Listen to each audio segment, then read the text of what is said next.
जय श्री राधे।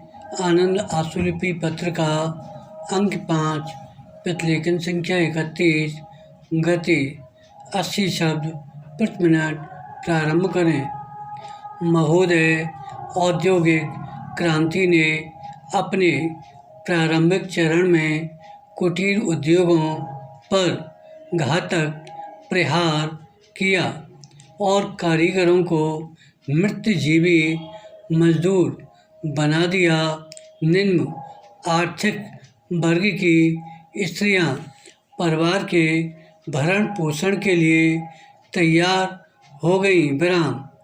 औद्योगिक क्रांति ने पाश्चात्य देशों की अर्थव्यवस्था को जिस गंभीरता से प्रभावित किया था, ठीक वैसा ही प्रभाव भारत में भी पड़ा।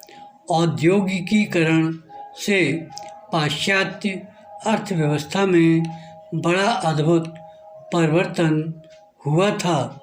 वहाँ की स्त्रियाँ अधिकाधिक रूप में कारखानों और मिलों में काम करने लगीं। फलतः जो वस्तुएं वे स्वयं घर पर निर्मित कर लेती थीं, उन्हें मिलों और कारखानों से खरीदा जाने लगा। इसका कारण यह था कि स्त्री मजदूर के पास कारखानों में काम करने के बाद इतना समय नहीं बच पाता था कि वह गृह उद्योग को भी गतिशील रख सकें।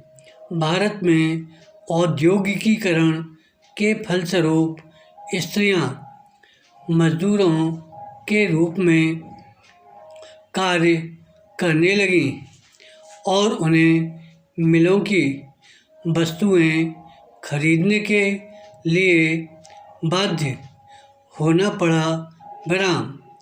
इसका प्रभाव सामान्य जीवन स्तर पर भी पड़ा। विराम। पैरा।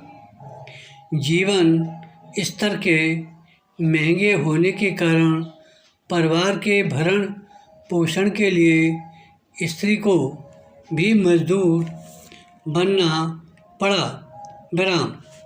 वे कम से कम मजदूरी पर भी कार्य करने के लिए तैयार हो गईं। विराम।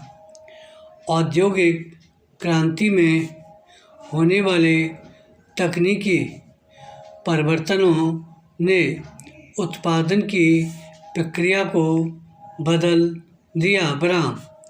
और नगर की निम्न वर्गीय तथा कारीगरों की स्त्रियों ने अकुशल मजदूरों के रूप में फैक्ट्री, मिल तथा खदानों में कार्य करना आरंभ कर दिया।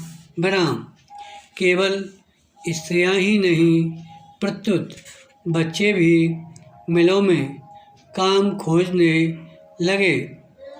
उद्योगपतियों के लिए यह बहुत लाभकर अवसर था। उन्होंने बहुत कम मजदूरी पर स्त्रियों और बच्चों से काम लेना प्रारंभ कर दिया। स्त्रियों और बच्चों को मिलों और कारखानों में कार्य करने की आवश्यकता इसलिए हुई कि मात्र घर के मुखिए की मजदूरी से जीवन यापन कठिन हो गया था। विराम। पुरुष और स्त्री श्रमिकों की मजदूरी में पर्याप्त अंतर था। जब तक उद्योगपतियों को सस्ते दर पर स्त्री श्रम उपलब्ध होता रहा, तब तक वे स्त्री श्रमिकों का नियोजन करते रहे और स्त्री श्रमिक मात्र सीमांत श्रमिक मानी जाती रही। विराम। पैरा।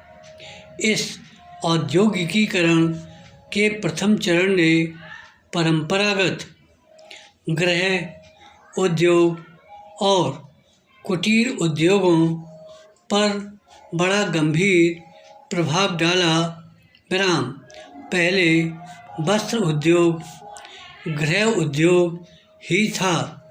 कार्य करने के कारण बुनने काटने का समय नहीं मिलता था। फलतः परिवार की अधिकांश आय भी मिल निर्मित वस्तुओं को खरीदने में व्यय होने लगी। कारखानों में निर्मित वस्तुओं ने गांव की आत्मनिर्भरता को भी नष्ट कर दिया और कृषक तथा कारीगर शहरों में कार्य खोज में आने लगे। यह स्थिति उद्योगपतियों के सर्वथा अनुकूल थी।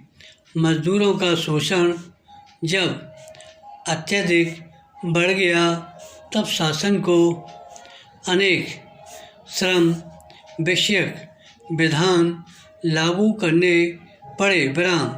सन 1981 से 1911 ईस्वी तक श्रम विधान मूलतः कार्य के घंटे और उसकी दशाओं से संबंधित थे एवं उन्हें सुविधाएं प्रदान करने के लिए विधान पारित किए गए। धन्यवाद।